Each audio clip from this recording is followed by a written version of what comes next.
And now for something much more serious. Imagine you're driving down the motorway and suddenly see a car that's broken down.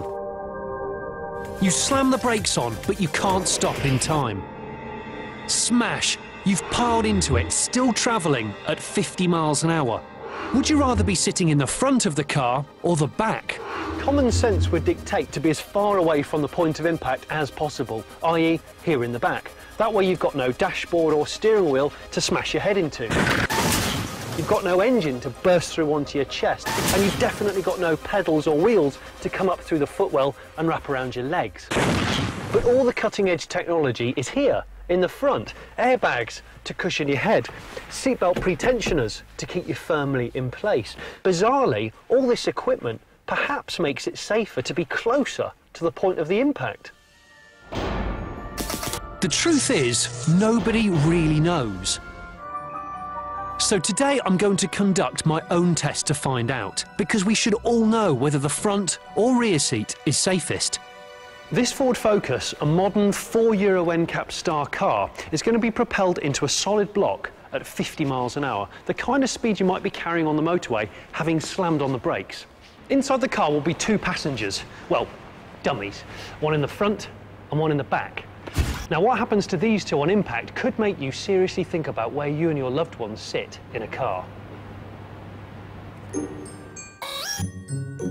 There's no precedent for what's going to happen. Even the experts here at the Crash Test Lab vary in their opinions of whether the front or the back will be safer. Paul has conducted crash tests here at Millbrook Proving Ground for 11 years. Where would you rather be, the front or the back?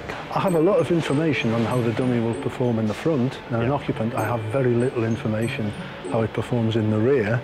So I'd probably play safe and go for the front. As the technicians secured the dummies and set up the enormous winch, I retired to a safe distance. The more I've been doing this and preparing, I've been getting a bit paranoid, thinking, I've been putting people in the back of my car, friends and family, thinking that's the most relaxing, luxurious position to be in. But actually, it might not be the safest. So, where would you sit? It's time for some hardcore research.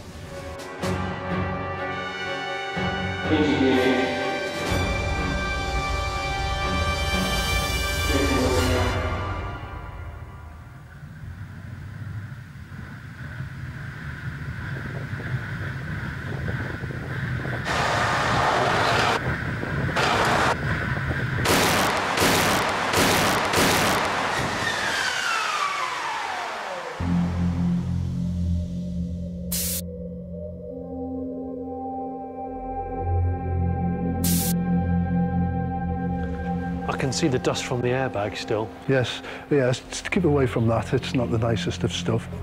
You can see the pedal intrusion. The thing that concerns me here is this pedal is rigid. Yeah. It's absolutely solid and it's gone into the tibia. Sort of the shin. Just looking at the steering wheel, it's, that's not so good. That lower rim has contacted the dummy's chest. Which is why it's bent. Yeah. To bend the rim on your ribs, it's painful. But what about the rear passenger? On the face of it, this guy looks like he's had a better ride than this one.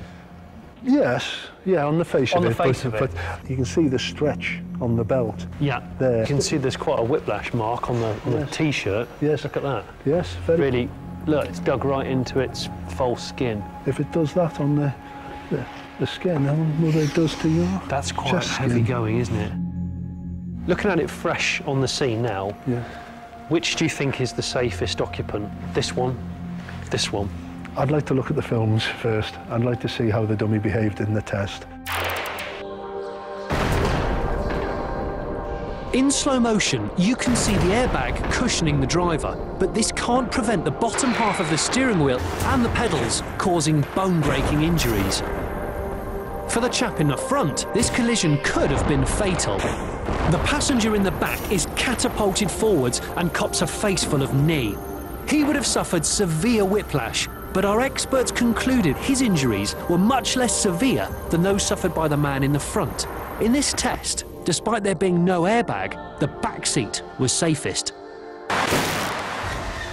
But our experts also agreed that the scenario could be reversed in newer cars. Airbags are getting more and more sophisticated, and stronger crash structures mean pedals are less likely to break your legs, so drivers are becoming ever more protected. And while the bulkier structures of modern front seats may be better at preventing whiplash for the driver, their sturdier construction means they're more dangerous for those hitting them from behind. The message is clear. The front of a car is getting safer, while the rear is not. And unless this changes, perhaps with the introduction of rear airbags, those sitting the furthest away from a collision could soon be in the most danger.